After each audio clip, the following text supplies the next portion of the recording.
You're listening to The Voluntary Life, where you can hear ideas for finding freedom in an unfree world. Visit thevoluntarylife.com to connect with the show and hear all past episodes. Here's your host, Jake. Hi, it's Jake here. Welcome to The Voluntary Life. This week's episode is from a recent appearance of mine on a podcast called The Sample Hour. It's a discussion between myself and the host, Drew Sample. Drew's podcast is about entrepreneurship and urban farming. He has a farm and lots of other topics too. And we had a wide-ranging discussion talking mainly about entrepreneurship, but we also talk about motivation and the fear that motivates me. So I'm going to play you the recording of that discussion, starting just a little way in after the beginning, and I hope you find it interesting. Let's say somebody's listening, they haven't read your book, and they want to know, okay, what does unjobbing mean? So they're like, maybe I'm not going to have a business that I can sell and make money, but there's another approach that I can do to get away from this job. Where would a person want to start out and start kind of looking at their life and figuring out, okay, what could I do differently? Well, I think the first question that I find helpful is, what is the ultimate goal that we're trying to get to? What is it, if you want to change your life and if things are not the way that you want them to be, what's the goal? And the first thing that people think about is, I want to be rich. I want to be a millionaire. I want to be rich or something like that. And if you pursue that and think about that in more depth, then you think, well, why do I want to be rich? I want to be rich because I want to be free. I mean, that for me was the ultimate thing. It's like money in itself is just a tool. And the end goal is not money, but it's liberation. It's personal liberation. And once you start thinking in those terms, you realize, well, you don't necessarily need nearly as much money as you might think you need. Because if the end goal is to be free, then you might need to be financially independent. That's one way of being free. And that's what I achieved through entrepreneurship. But then again, if you want to be free, maybe you just don't want to have to work in a job. Maybe you just want to be job free and be able to dictate your own terms of when and how you work and what you do with your life. So I think the really interesting question is, what is your end goal? What do you want your status to be that will make you happy? And for me, it was always more about being free than about being able to spend a huge amount on consumption. But I wanted to try and think about different options for achieving that kind of job freedom, for living without a job, because I think that ultimately is the thing that makes a lot of people really happy, is the idea of not having to work for somebody else, of being in control of their own lives and having that freedom. And so I wrote this book, Job Free, to really try and outline the different options that you have for achieving that kind of real tangible freedom that you can have in your own life. And the option that I took was through building a startup. That was building a company and building value in the company to a point where I could sell it and then have financial independence, so I can now live from the proceeds of the sale of my business. But I knew when I wrote my first book, Becoming an Entrepreneur, and I had interesting feedback from people, that some people just don't like that idea, that lifestyle. And it is a super stressful lifestyle, building a startup. It's incredibly intense. It's high risk, and it's super stressful. And I found it really exhilarating and really fun. And I think it's a great experience to have in life, to build a startup. But I definitely understand that it's not the way that some people want to live, that some people don't want to take that kind of risk and don't want to have that level of stress. And so I started to think about, well, what are the different options for achieving job freedom that aren't necessarily the same route that I took? And you mentioned that I interviewed lots of different people on my podcast, and that was really what inspired me, was talking to other people who'd achieved freedom in their own ways that were different to mine, but they still managed to live without a job. And so, for example, another route that I discovered that a lot of people have taken is this idea of extreme saving, where you get a good job that pays a decent salary, and then you just live really frugally and save 75% of your income every month until you save so much that after about 10 years, you can essentially retire early and just live from the proceeds again of what you've saved, live frugally. So that's another route. And then a third route is this idea of a lifestyle business where this is really the kind of Tim Ferriss 4-hour workweek idea where you build a business that doesn't take a huge amount of time for you to run, but gives you the freedom to do what you like and just keeps providing this passive income every month coming in. And people who invest in property have that concept as well. And then the last option is the one that you mentioned, which is unjobbing. And this is the idea that, you can find a way to make ends meet by outside a job, by having various side hustles and maybe being a freelancer and maybe having multiple sources of income. And in doing so, you don't have a career and you don't have a job, but you have enough money to live in a style of life that makes you feel happy. And most importantly, you have the freedom to do it on your own terms and to live in the way that you want to live. So that's the idea behind the book, is to really outline these 4 different options: extreme saving, unjobbing, lifestyle businesses, and startups, and to provide examples of real people who've taken one of these options, or some people who've combined different ones, but to provide real case studies of people who've actually done this and achieved the kind of job freedom that I'm talking about through each of these different routes, so that people who are interested in this can read these different options and think, which one appeals to my personality and my tastes, and which kind of route is something that I feel would be more in line with my own skills?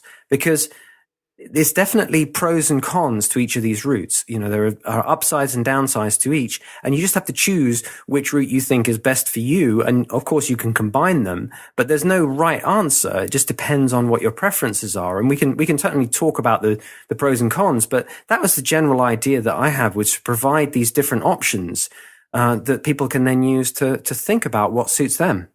No, that's great. I enjoyed all of them. I remember I always respected the aggressive savers, because those dudes, I remember one couple you interviewed, they were living in like some building owned by their church for dirt cheap. And they were just like, yeah, we're just saving 75% of our money. And then I think they were investing like a little bit like into index funds or something like that, and doing well. Yeah. And it's really interesting, man. I think it's cool to see. I worked with one guy who saved aggressively, and I tried to like get him Harry Brown's books and try to get him to listen to your show. I'm like, look, man, this guy talks about people like you, because he just like, he was saving all of his money, but he's like, man, I don't know what to do.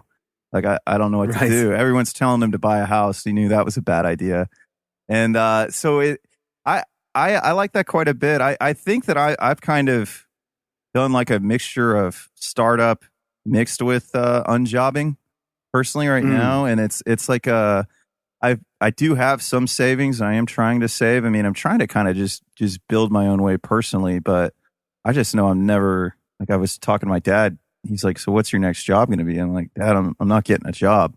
Like, this is, I have to produce. Like, I talk about this on my show, so I have to live the life that I talk about. And so it's good though. I enjoyed reading it, man, because it was something that, it just gave me different ideas. So even if, like, I've kind of taken principles from all of them, and I'm kind of doing my own thing with it. And it's maybe just because I plan on just having a startup and just having a business and living that business, and then dialing myself back and replacing myself in the business. And I think that's still a major plan. But right now it was like, okay, well, you don't have a job, and that kind of came sooner than you thought. So you do have some savings, but let's make sure, you can live off unemployment. So let's make sure, you don't need any extra money until, the season starts. So then it was, let's really get into this frugality. What do I really need? What is this? And then something for me that's been really helpful. And I know you talked about this on School Sucks podcast is, and even we've talked about minimalism too, but I saw that minimalism documentary that just came out. It was kind of like, those guys are kind of goofy, but I respect their message. And it was something that was very freeing for me, was even though I'd done it, I feel like I have to do it like every 6 months is go back through stuff and get rid of more stuff. And it's right. And it's like, I'm like, why didn't I get rid of this before? And it's like, you don't see all your emotional attachments. And then something else too was, having a clean bedroom, like making my bed every day, and having like this morning routine has been incredibly helpful as well. Just to get ready in the morning. Cause I'm such I think a lot of people that are very liberty minded probably were diagnosed with ADD or oppositional defiance disorder like I was. But it's like, if I don't, I'll just say, oh, let's see where this day takes me, which can be fun, but at the same time, a lot of times it's not very productive. So, I know exactly how you feel, and that's also something that, left to my natural inclination, I'm definitely of the let's just see how this day takes me variety of person. That's me, right? Yeah. And it's a real learned behavior on my part to actually have a morning routine and think about, okay, what are the 3 most important things that I want to get done today? And to also do a weekly review and think about what are the things that I want to get done in the week ahead. Because I love interesting new opportunities and things coming up. But it's also, if you do follow that, let's see where the day takes me idea, then you can often find that the day doesn't take you anywhere in particular related to your goals in life. And if you let too many days like that go by, then you don't get to live the life that you really want to live. So I have to really, I had to really teach myself, and I have to use discipline to actually keep myself on those kind of routines in order to make sure that I am moving towards being the kind of person that I want to be. Because otherwise the temptation to just generally not do very much at all is very great for me. Yeah. And so I think, for somebody who's, let's say, we're diving into this book, and you do talk about this in the book too, forming good habits. And you talk about it in your first book too, but just kind of for the listeners, how much do you attribute your learned behavior just to kind of just focusing on forming good habits? I mean, I think it's I feel like I just asked you a pretty obvious answered question there, but like a lot of people don't think that making their bed every day is going to make a difference. And it's really weird when you make your bed. And then what I'll do is I'll make my bed and then I'll do headspace and like meditate. And then I'll write I start doing that 5-minute gratitude journal just to try to start writing. And then I'll make like a list in Wonderlist of, okay, this is what I want to get done today. And in my journal every day, it's like, what would make today great? It's like getting that list done. And I try to schedule things in my day for, okay, at this time I'm going to do this. I think that's what I'd be better at in the long run is when I have blocks of time scheduled for different things.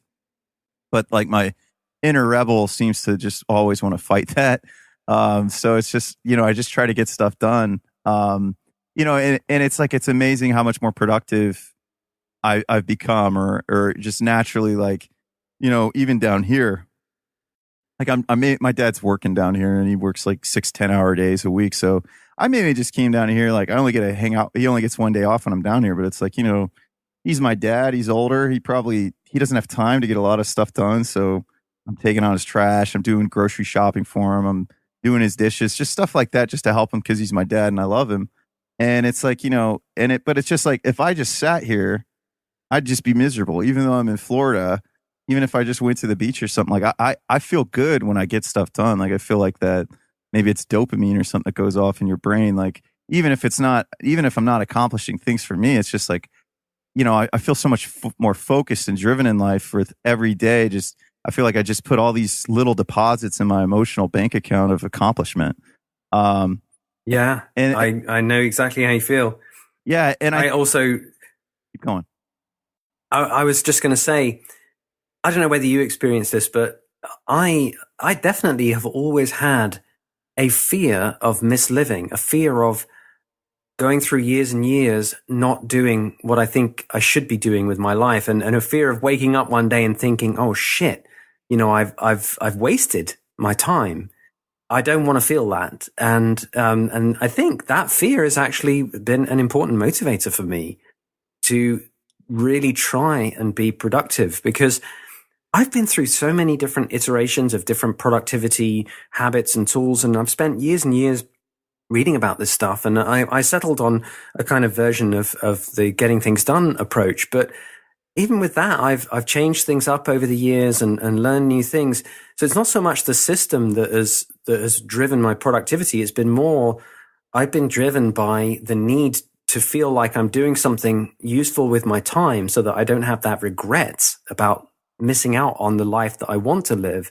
And that fear has pushed me to really try and find tools that will help me to achieve that, to live in a way that I get that feeling that you described. Like, okay, good. I feel good that I've done stuff with this day that is meaningful to me. That's not just been stuff that other people think I should do, or that was the stuff that I was just the default things that I did because I felt too lazy to get anything else done. I definitely feel that push to make sure that I'm not wasting time, because I don't believe in, I'm not religious. I don't believe in life after death or anything. And so I feel like, okay, well, we're only going to get one shot. We might as well make the most of it. And really the idea of getting to the end of my life and thinking, well, I just really wasted that time. That scares me. And that fear is what drives me.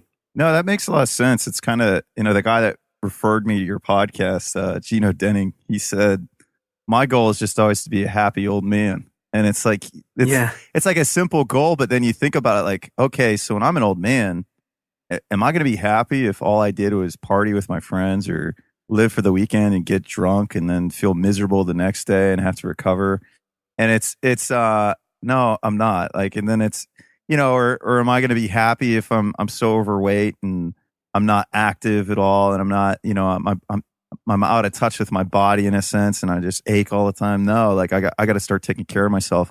I know for me, it was when I was in my 20s, I like wrote off a lot of time in my 20s to, okay, I just got to make sure I get serious when I'm 30. And thankfully, I feel like I have. Like I'm going to be 32 next month, but it's I did spend a lot of years in my 20s climbing this corporate ladder at Verizon Wireless and like being promised opportunities. And like when I didn't have a light at the end of the tunnel, like something more to move forward to, that was the most depressing, because then all I focused on was, okay, I'm going to get this promotion because like I was given all these responsibilities. But then it became a thing where I found myself in locations or stores.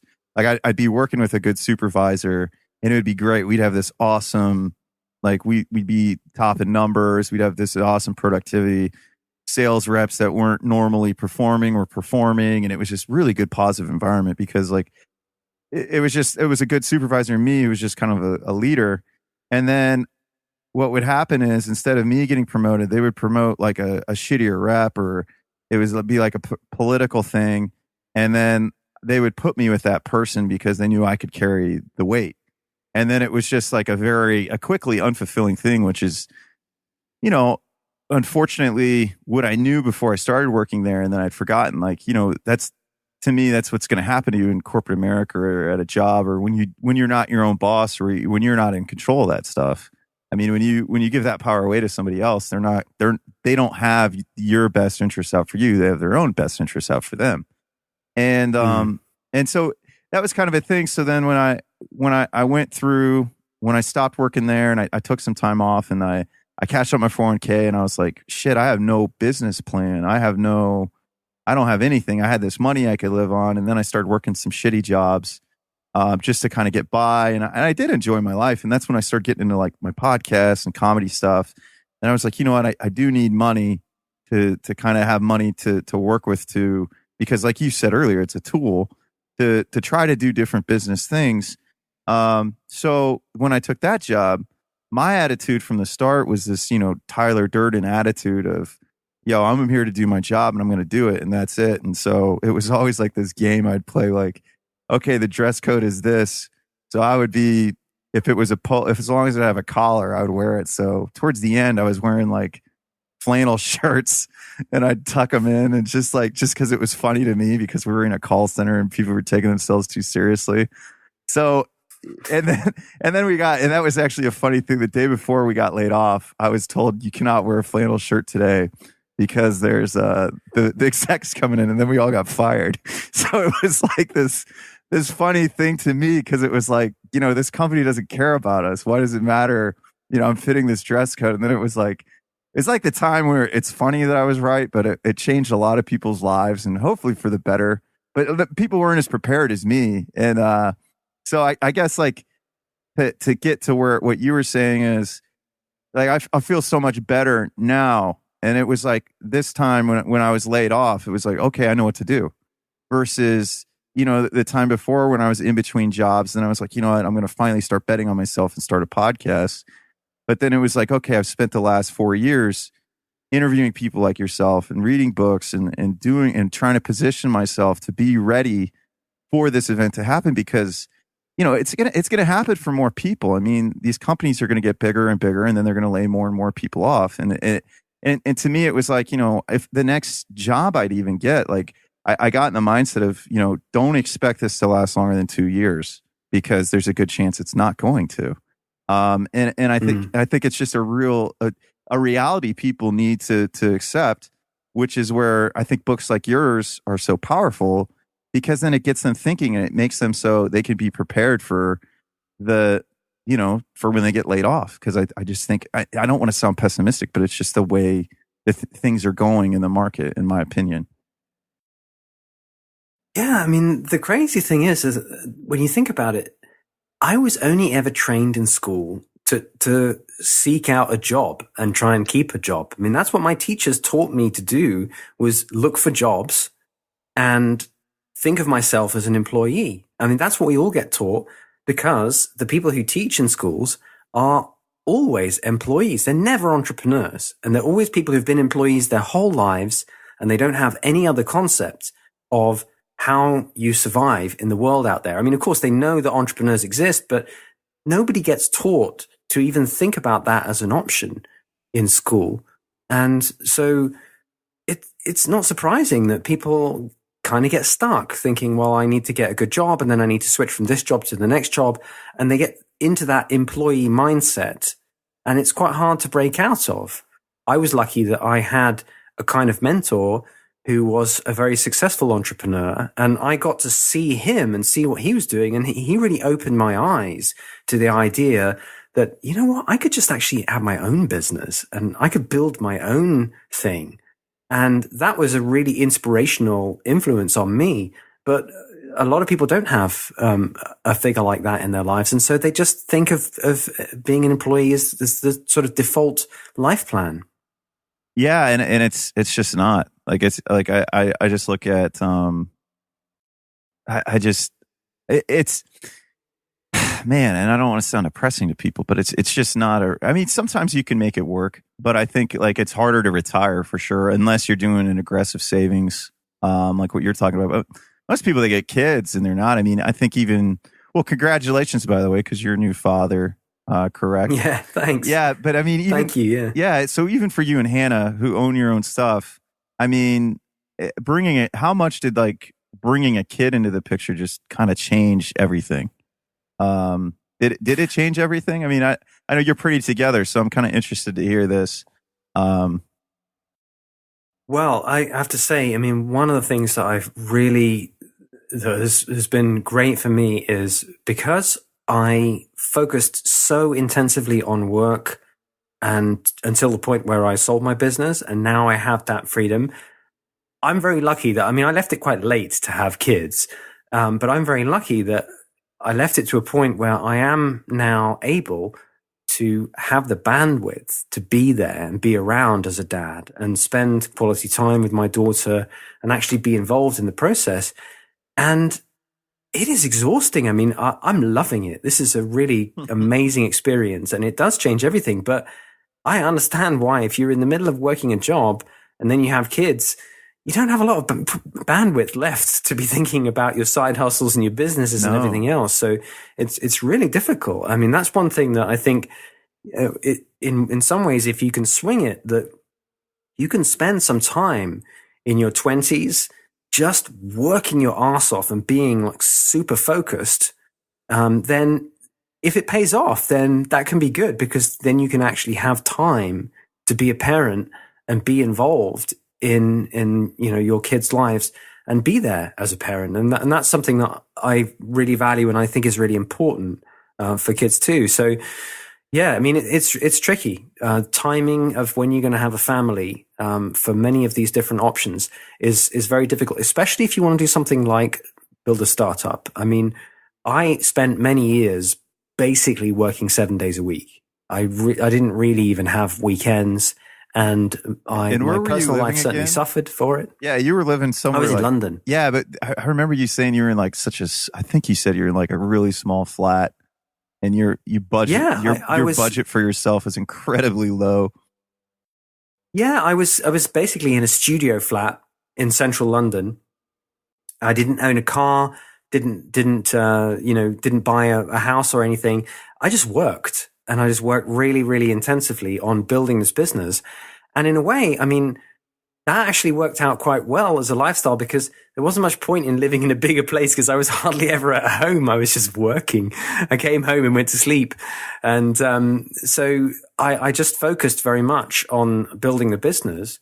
And then later, once I got to sell the business, then I obviously changed my lifestyle a lot. We moved out of London and moved first down to the coast in England. And then we've been traveling and we're back in England for the moment, but then we're going to go off traveling again. So definitely, that was a kind of lifestyle that was super intense, and it definitely took a toll on my personal life as well. I mean, I was so work focused. I think that's one of the downsides to the startup route is that it is all consuming. It takes over your life. I was thinking about business problems all the time, and it really does just consume your whole life. On the other hand, for example, there are people who are extreme savers who have kids while they're saving, and they manage to make that work because they just live super frugally, and they find an approach in extreme saving that kind of works for them. So you can do it that way. That's not the route that I took, but I have interviewed people who were extreme savers and who did manage to get to financial independence despite having built a family and had a couple of kids and so forth. And they just did it through this extremely frugal lifestyle.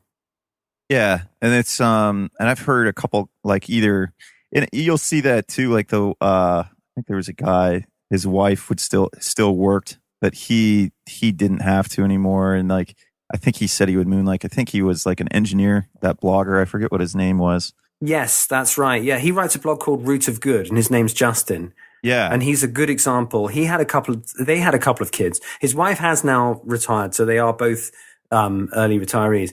But they have a couple of kids. But the way that it tends to work, if you're going to do that, is you need to be something like an engineer, someone with a skill set that's quite valuable, that you can get a decent job in a field where you're probably going to have job security because you're a specialist and, you're kind of needed in some very niche specialist way or something like that.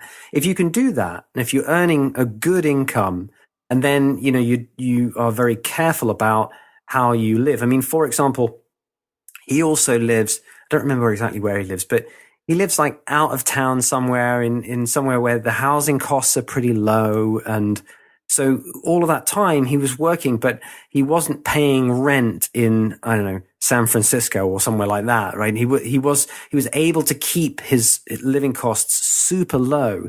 And that's only possible if your job and can be in a place where that works and all that kind of stuff. So you have to find a way to make that work. It's not necessarily just going to fall into your lap. You've got to plan for it, but it is possible to pursue that kind of lifestyle and build a family earlier.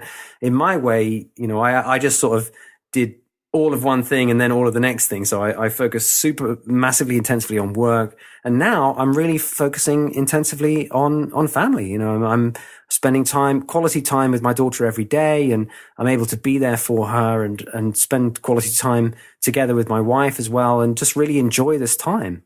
Yeah. And has it changed your guys' the way you guys travel at all? I mean, do you guys still travel quite a bit? Yeah. I mean, it's definitely changed. I mean, it's changed everything really. But the most intense change was that we sold everything. We left England. We went to Panama. We liked it so much in Panama that we decided this is great. We're going to stick around here for a while. There's lots of interesting stuff going on. I got involved in mentoring young entrepreneurs in a really interesting program there. And we were basically kind of settling down in Panama, and we figured it'd be a great place to start a family. And then the Zika virus came along, and my wife had just got pregnant, and the information about the risks of Zika to pregnant women and to the fetus were just coming out, and it really didn't look good. And we just decided, well, you know what?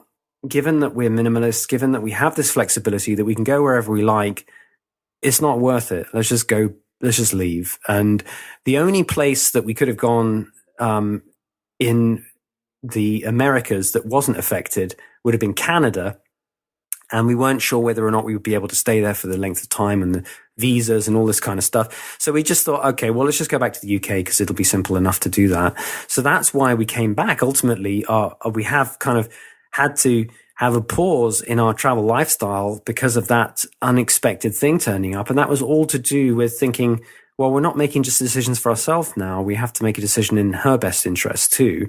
And if I was in my daughter's position, would I prefer to have dual nationality and the risk of Zika? Or would I say, you know what? I don't care about the dual nationality. I'd rather just be born healthy. I think I would choose the healthy. So we just decided, all right, well, let's go back to England. And so my daughter was born here in the UK, but we're planning to go traveling again. And I mean, in a way, this is going to be a great period up until she's, say, 5 or 6. It's actually going to be a really good time to travel because we need to think later on what we're going to do about, do we want to unschool or homeschool, or will she want to be in a school of some kind? I mean, her opinion about it is going to be one factor in that, and we don't know yet. But that's not necessarily going to be as easy to travel later on. So for the next 4 or 5 years is a really good time to travel, and we're certainly planning to do more of that in the springtime. When she's about 9 months old, we'll start thinking about heading off again. That's pretty awesome, man. That's really it. And I think too, what kind of speaks to the freedom in your lifestyle is, you know, most people I know that got pregnant in the United States, I mean, you're like, well, our chances of Zika are low, but for you, it was like, well, there's still a chance. So we're going back to the UK. It was like, yeah. And it's like not many people have that kind of freedom in their life that they could just say, well, shit's bad here, so let's go. We don't have anything here, so let's get out of here. All we need is each other. That was it. You know, it's, in a way, we just thought, well, what's the point of having the freedom if you're not actually going to use it? You know, we might as well go because we can. And so, we did. And I mean, you know, we may find later on that it's, you know, the risk is low or whatever. But as it happens, Panama has been quite badly affected. There have been some cases there, and so you know, I think it was the right move at the time. I think so too, man. I think that's good. I know the last time I talked to you, you were Airbnb in your place, and I think you said you were in Brighton at the time, and you were like, "Yeah, it's making money, but it's just too much of a hassle, so I'm just going to sell it." And it was like, man, that's pretty cool. I was going to say something else, man, but that kind of just threw me off. I know one thing too, and speaking of, and I did want you to kind of share that story, but getting back to what we were talking about before. One thing too, when you were saying, you know, people that come home from work and then they're just beat and then they have to, you know, they're already tapped out with bandwidth.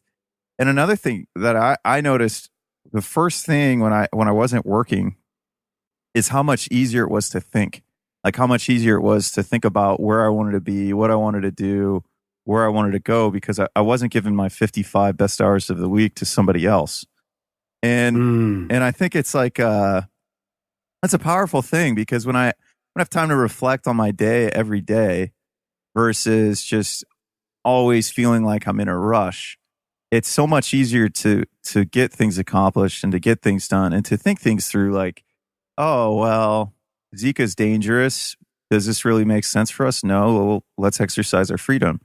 And I think a lot of people, if let's say you had a full-time job in Panama and you were just trying to make that lifestyle work, it would be a lot more difficult because you don't have the freedom to you just don't, you just don't have the time to dedicate to yourself, if that makes sense.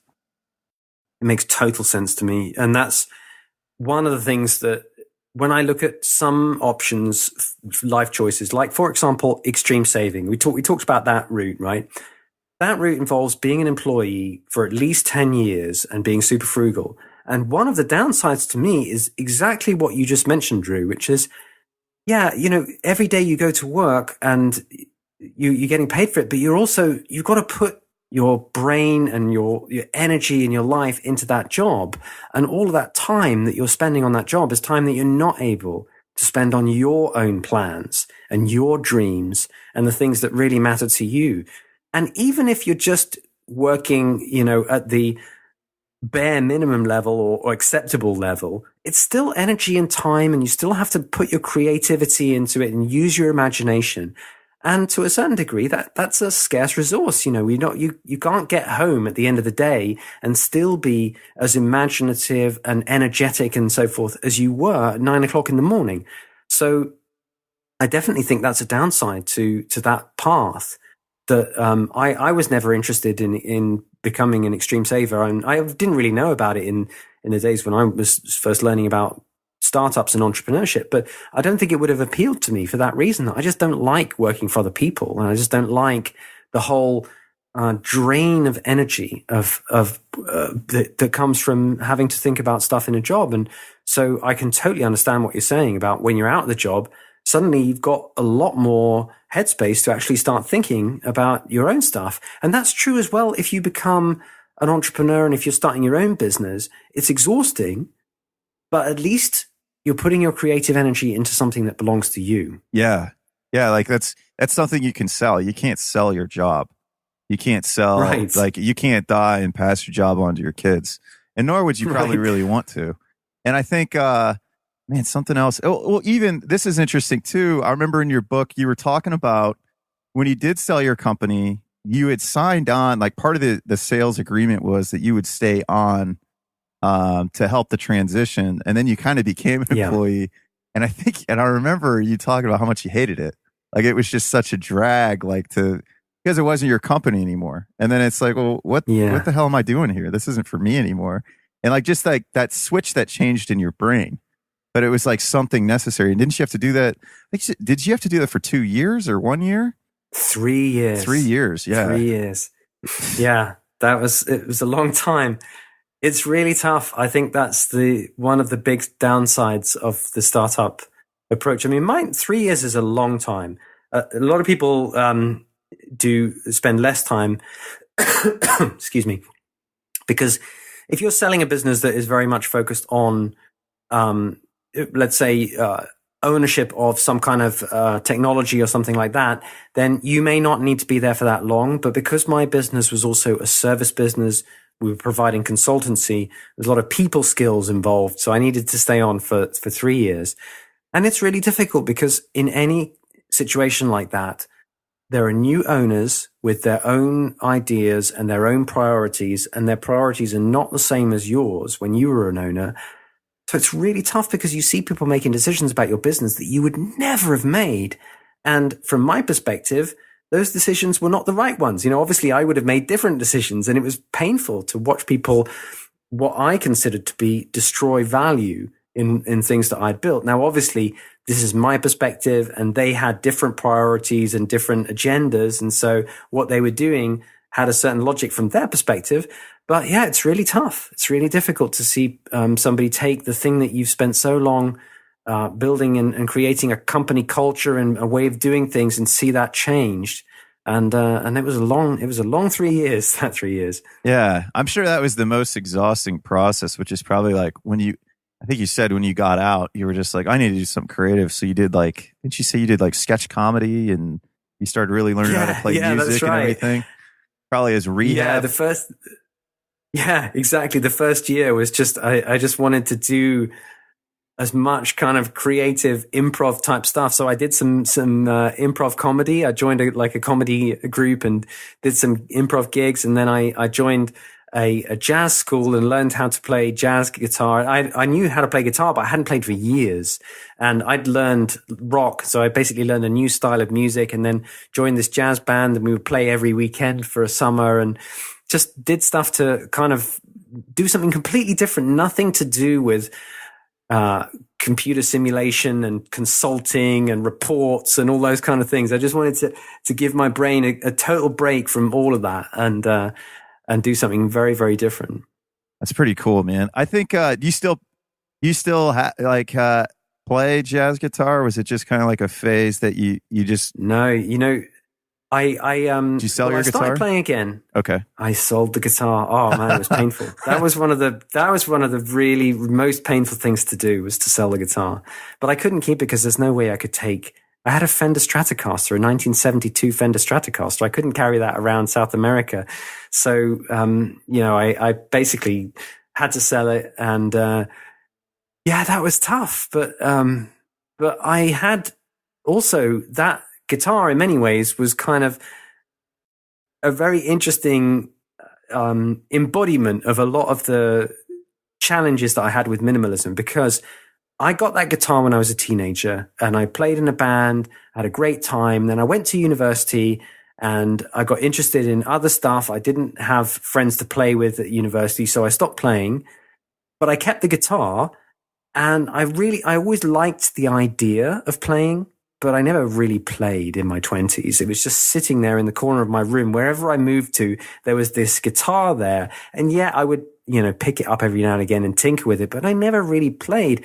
And in a way, it was just kind of like a piece of furniture that sat there with this reminding me that I wasn't playing it, And finally, when I sold my business, I went back to playing, and I played really intensively for a year, and it felt good to actually get back into playing again. But once I'd done that, we then had these other things, these other plans, like, okay, we wanted to travel, we wanted to go abroad. So then I had this question, well, what am I going to do? I'm going to put this guitar in storage and then someday get it out of storage again. And I just figured, you know what? No, now it's time to finally let go of this fucking guitar. So I sold it, and it's now, the guy who bought it is a musician who's touring with it. And so that's cool. At least it's getting good use. Yeah. Yeah. I mean, so, and I think too, for the listeners, this is an interesting question. So what all do you own personally? Like, can you carry it all on you? And then also, what about, like, how do you do minimalism with children? Because that's kind of an interesting thing. Because I think is most of your stuff your kids' stuff now at this point? Or is it, because I imagine it, because I know at one point, like, you got rid of all your books and everything and moved everything to digital.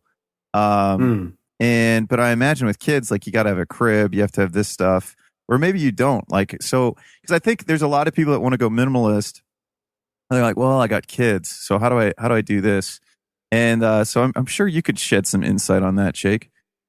Yeah. Well, I mean, in answer to your first question, yes, I can carry everything in one suitcase in hold luggage and one carry-on bag.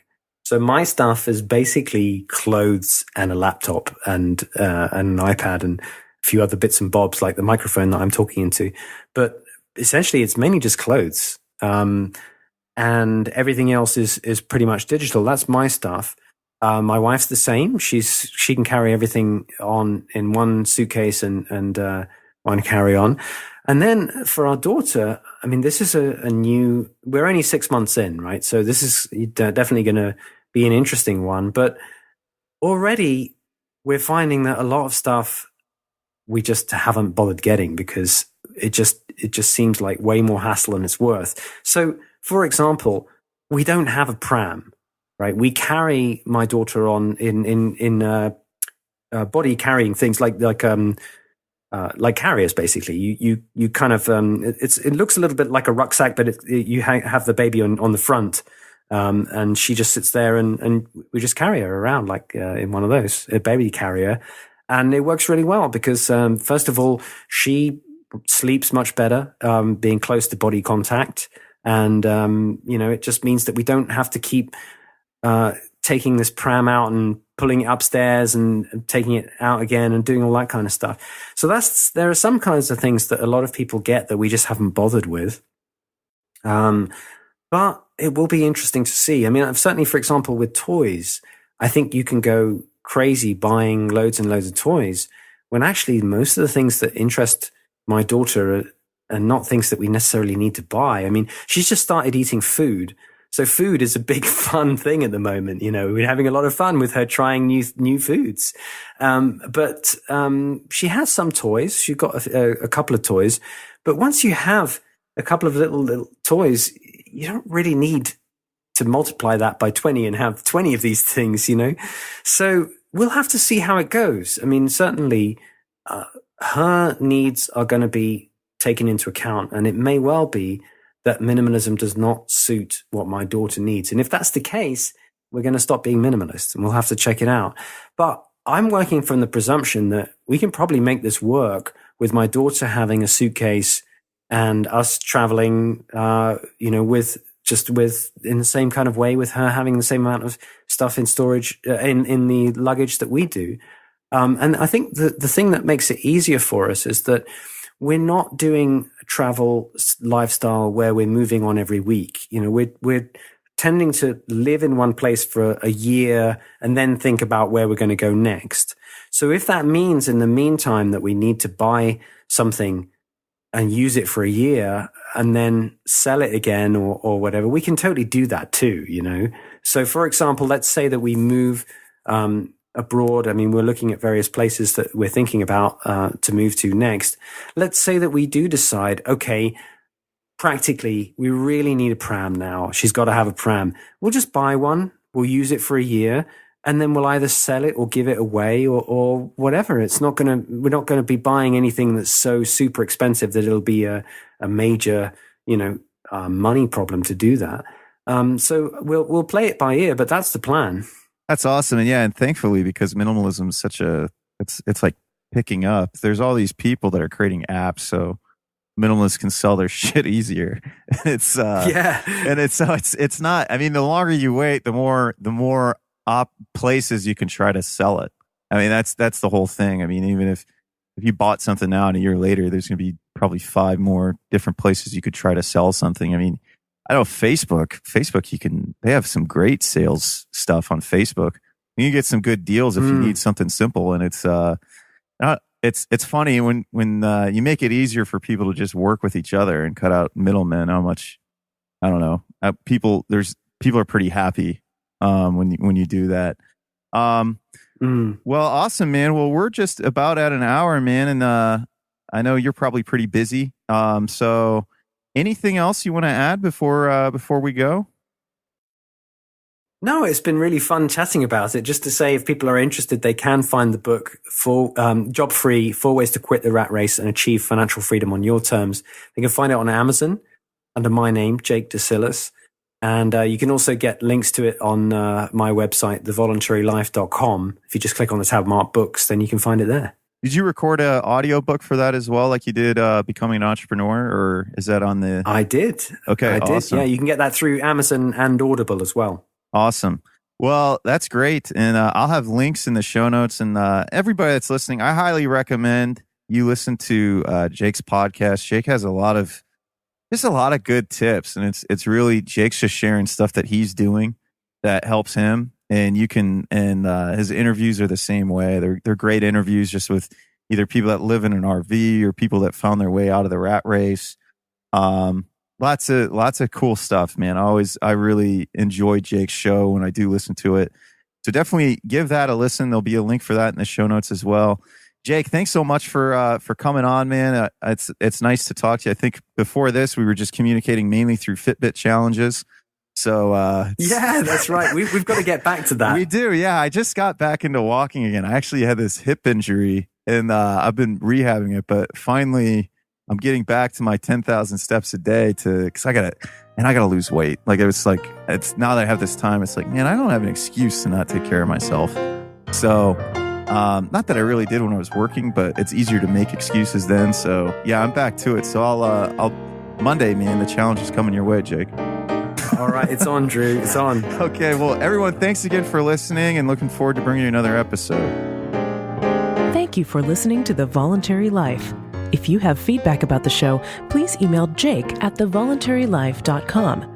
If you enjoyed this program, please share the podcast with your friends or click the donate button on thevoluntarylife.com.